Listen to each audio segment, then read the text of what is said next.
Ra penak kuwi ya omongane kuwi Bu Kesi kuwi. Oh, alah.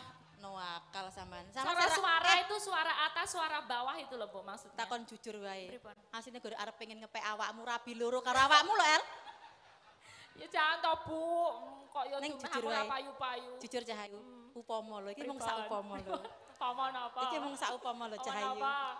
Aku ki dadi mbok tuwek ngono ki ya ora apa-apa. Oh. Mergone ngene lho, Nduk. Pripun? Aku ki lek nang omah ya, kowe ngerti to? Anakku ki 4. Kawan ya. Jek cilik-cilik. Gek Pak Cahyakun tadi kuwi lek njaluk laden-ladenan ki angel. Kudu sekali jadi. Upama ngene ya, Bu, aku butuh dimasakke sego pecel. Aku yo ndang brabat ngono sego pecel, gawe sego Aku pecel. kleru barang kok. Aku njaluk bukan njaluk teh, malah kei susu kok malah. Osek Ya ta. akeh lemake lho kuwi. Ha iya. Osek. Terus Terus? tugas kula sing pripun, Bu? Lah, Kula ken napa? so. Dados mengke bagi tugas ngaten. Bagi Nah, tugas. upami sinten sik masak, sinten sik mijeri Aku ngaten. tak cukup masak wae. Awakmu sing apa jenenge Mijeti. istilahnya? Mijeti ya gak apa-apa. Wah, kowe ki ya milih. Elisa yo jarak kae ora senengane. Iya, no. Janji.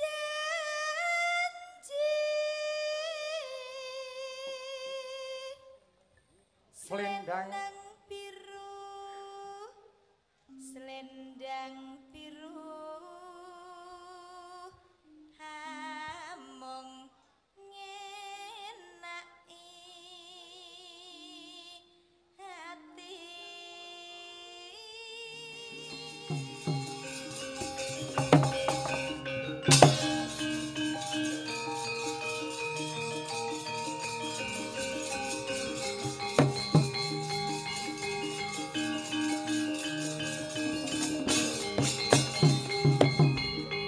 Kedep tes maeku nyawang selendang biru.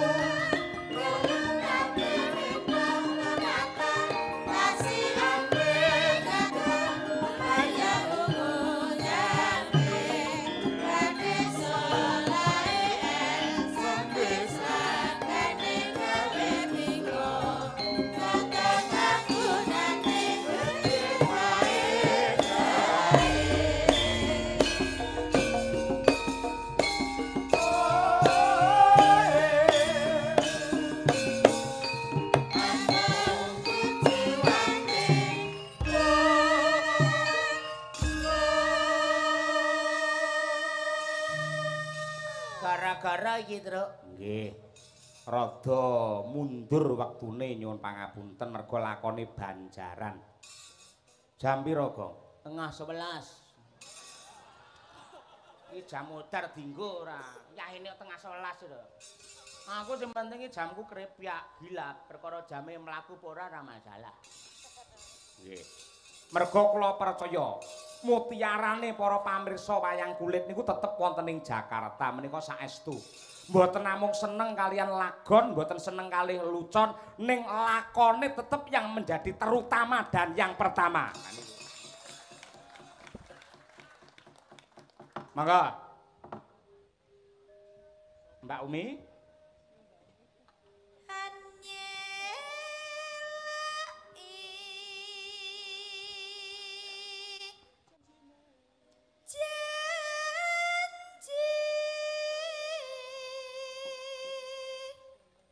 Selendang biru, selendang biru,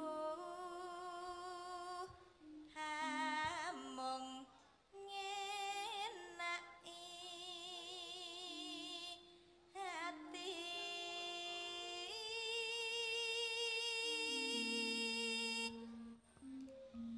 Nora tekan batin setiamu.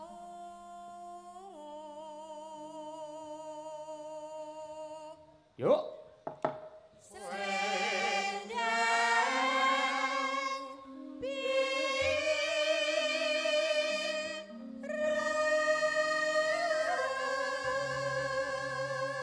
Sekali lagi. Tetepana janjimu, selendang biru.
Neh Om.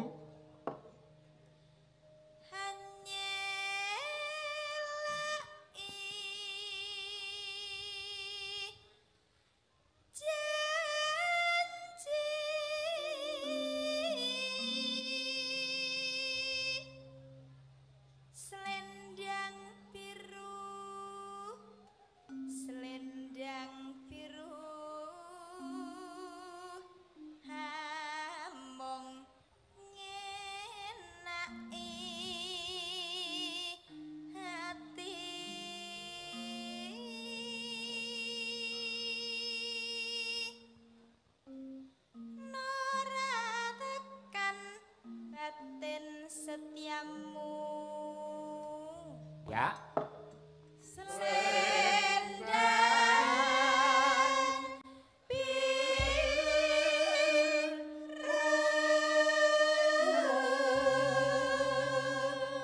Bro, Pak. Tetep ana janjimu selendang biru.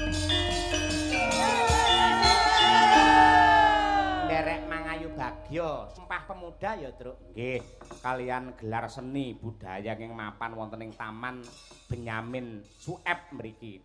Kaya ngono kuwi. Ngono yo diduetke yo Bu Kesi karo Mbak Elisa Urcarus Alaso. Ayo.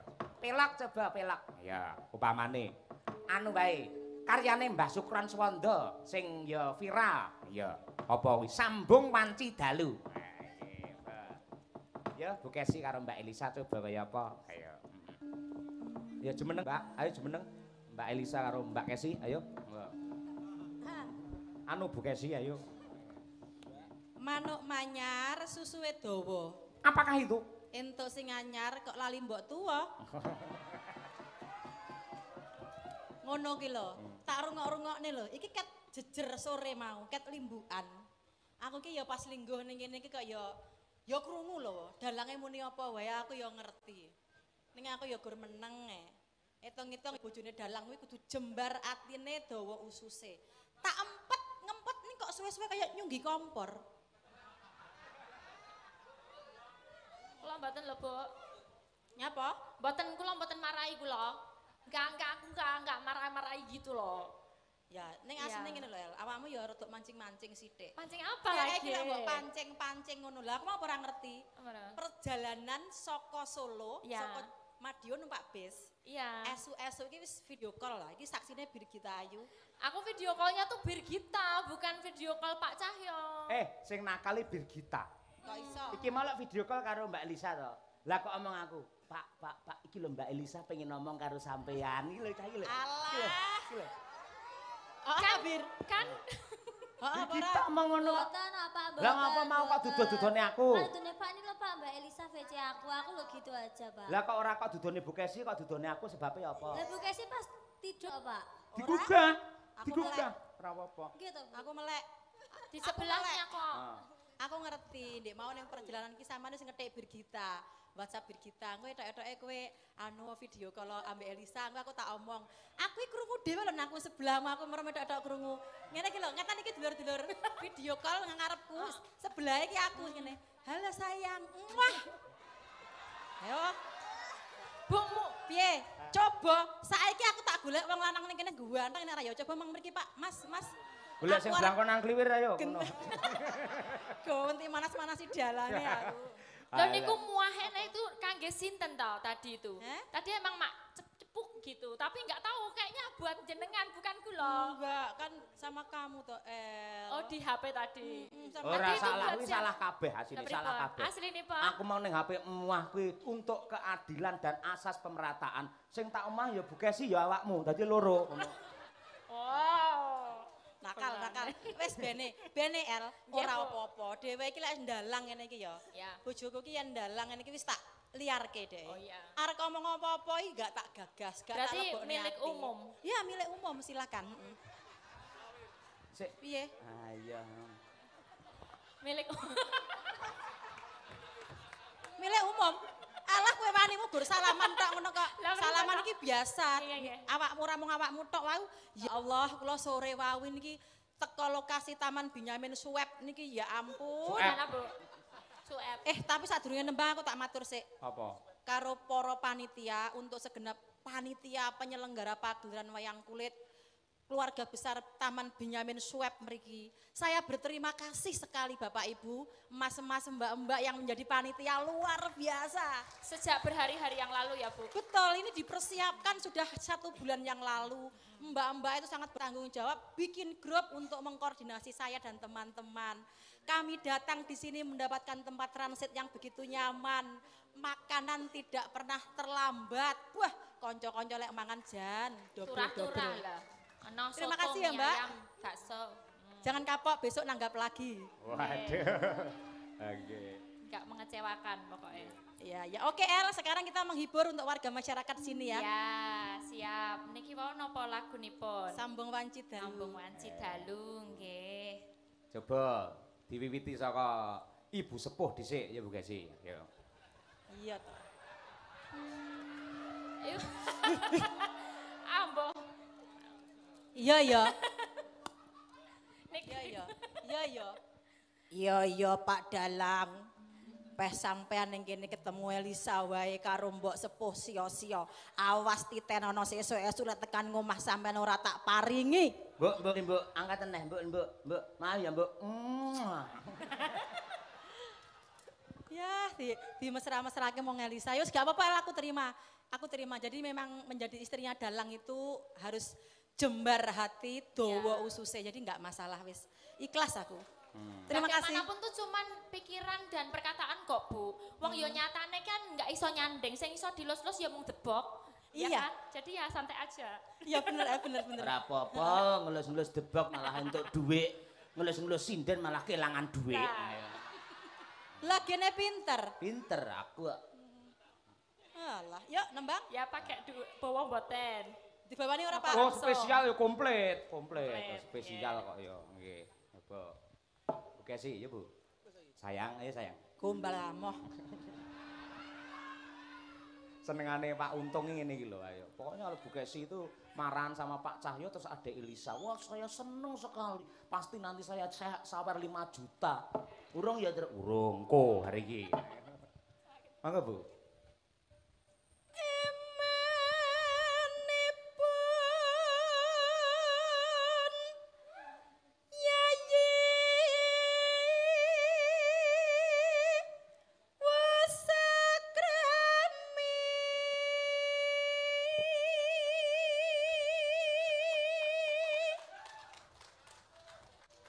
Matur nuwun Bapak Ibu ingkang sampun keplok kula. Aja seneng sik wae iki dipadakne dorok seneng. Loh, sampeyan kok kaya ngono to? Tenan lho, pehene Elisa iki aku ketok kencana dadi katon wingko saiki. Ora. Lek nang omah aku ketok kencana no mbok Tetep sampeyan dadi sumber kencana, ayo ngono ya. Malah bis. Wis kuwi. Sopo kuwi ngomong ngono mau? Menu.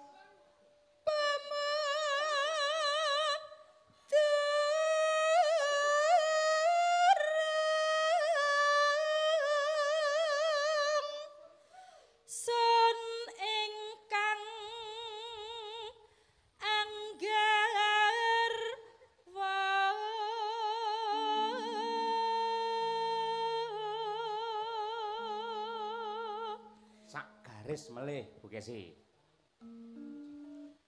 Wangayung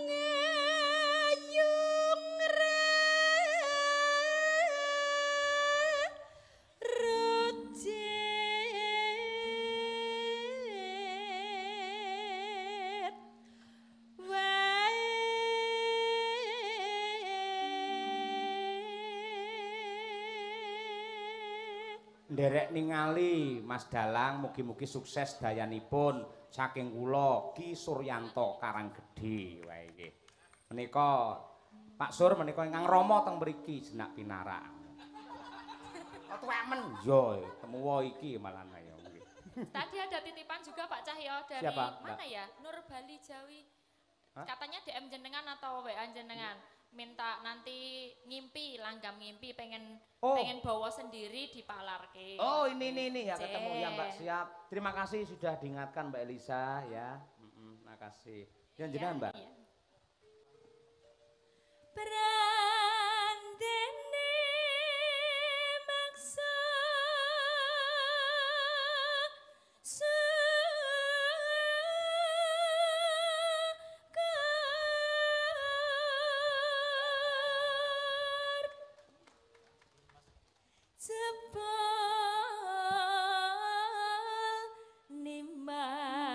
Nimas durung uga Apa tuh Pak Taslim? Kok ngene-ngene iki lho ora ana rambuté kok ya ngene-ngene. Wah, ngece kuwi ora. uga ngranggati Sik, piye Gong yen kowe mbiji suarane Bu Kesi karo Mbak Elisa piye? Iki mempunyai karakter sendiri-sendiri. Cara sound system no Bu Kesi iki base, terus Mbak Elisa iki triple. Mangka swara gen apik ben iso stereo. Carane ya kudu duwe loro-lorone ngono. Base ya duwe, terus triple ya kudu duwe ngono kuwi. jujure piye? Jujure piye? Blakakno kowe lek ngomong kok kaya sanggit ngono lho. Anek base, enek apa triple enek genset ora jalan Bu Kesi. Ayo. Iki sing tak dapuk genset sapa iki dadine ngene iki ayo.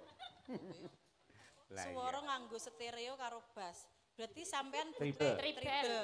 Stereo karo triple. Berarti triple aku Base jenengan. base aku. Kula treble carane sik Treble. dhuwur. Heeh. Jenengan sik Ra penak kuwi ya omongane kuwi Bu Kesi kuwi. Oh, alah, no akal sampean. Suara suara itu suara atas, suara bawah itu loh Bu maksudnya. takon jujur wae. Pripun? Asline gore arep pengen ngepek awakmu rabi loro karo awakmu lho, El. Ya jangan toh Bu, kok ya Ning cuma jujur aku wae. ora payu-payu. Jujur Cahayu, upama lho, iki mung sak upama lho. Upama napa? Iki mung sak upama lho Upama Cahayu. napa? Aku ki dadi mbok tuwek ngono ki ya ora apa-apa. Oh. Mergone ngene lho, Nduk. Pripun? Aku ki lek ning omah ya, kowe ngerti to? Anakku ki papat. Kawan nggih. Jek cilik-cilik. Gek Pak Cahyaku tadi kuwi lek njaluk laden-ladenan ki angel. Kudu sekali jadi. Upama ngene ya, Bu, aku butuh dimasakke sego pecel. Aku yo ndang berabat ngono sego pecel, gawe sego Aku pecel. kleru barang kok. Aku njaluk Bu Kesi njaluk teh, malah kei susu kok malah. Osek Mau ta? akeh lemake lho kuwi. Ha iya. Osek. Terus tugas kula sing pripun? Lah, Kula ken napa? so. Aku terus biasanya to, dheweke to anggere bar aku kon masake sego pecel. Bar kuwi ra sronto kekeselen tanggapan. Bu, aku kesel Ibu. Njaluk pijet. Rumah saku pekerjaan rumah tanggaku ki gak enek enteke, El. Pijet ana, Bu? Iya, tak pijeti sampe turu. Bar kuwi lek wis sare no tangi. Bu, aku siapno teh, Bu. Siapno teh meneh, Bu. Siapno apa-apa. Wis pokoke sembarang barang. Aku anu, Bu. Siapno apa jenenge pakaian dalang, wis kabeh. Tak rasa-rasane ya kesel ya El dadi bojone dalang iki. Mulane aku ijen, aku wis gak ngayahi. Mergo aku ngrumangsani dadi raga tuwa. Ponorogo. Dadosnya mengke bagi tugas ngaten. Bagi Nah, tugas. upami sinten sik masak, sinten sik mijeri Aku ngaten. tak cukup masak wae. Awakmu sing apa jenenge Mijeti. istilahé? Mijeti ya gak apa-apa. Wah, kowe iki ya milih. Elisa yo jarak kae ora senengane. Iya, ngono. Ayo Elisa yo. Ayo to sambung rasa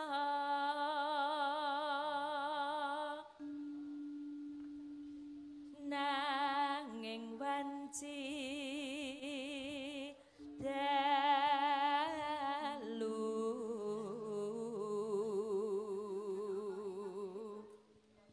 Bu Kesi, nano nano. nano nano nona nona Iki permen kuwi ngawut ya ora. Ning aku mau gemes kok karo sampean. Ngapa? Pas nalika sampean adegan Gatot Kocok Gandrung kiprahan kuwi mau lho. Wah aku ndelok lekmu kiprah ning kelir iki rasane kaya atiku kaya kedudut ngono lho, Pak. Jan kaya ketarik-tarik mbok gendang sesuk-esuk ki aku ketemu bojoku ki tak pijeti ngono. Saking apike lekmu kiprah iku lho. Lah kowe iki anggere mijeti ya ngenggon ae. Iso wae. Ya ngerti gene seneng aku. Ning tenan lho, Pak. Apa? Seneng aku ndelok lekmu kiprah kuwi mau. Aku lek sampean nyinden ya seneng padha kok dhewe. Oh. Iki aku rada nyes iki, Es. Lagi diyen. Ayo, Bu. Tan ana ingkang rubeda nyuntak tresna nadyan mung srana piranti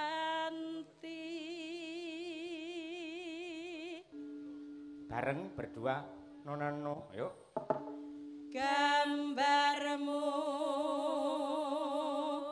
uga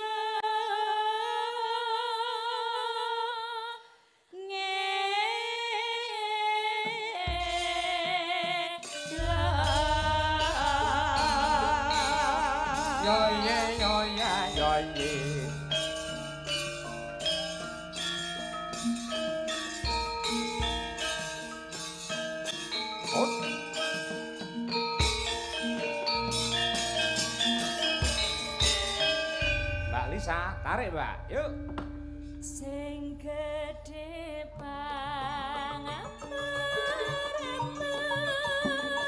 kemas bepujan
Semoga seni tradisi wayang kulit ini tetap akan dicintai oleh masyarakat Jawa khususnya dan umumnya adalah bangsa Indonesia. Amin. Supaya tetap lestari jaya selamanya. Amin. Matur nuwun. Amin semua, Bu.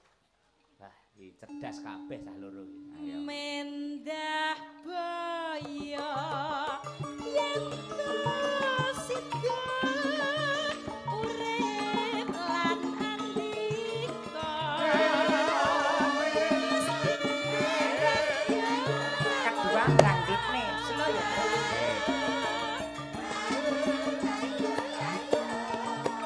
Jor lair putri Sulistya.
kasih Mbak Elisa karo Kesi. Marem to duwe bojo loro? Mboten.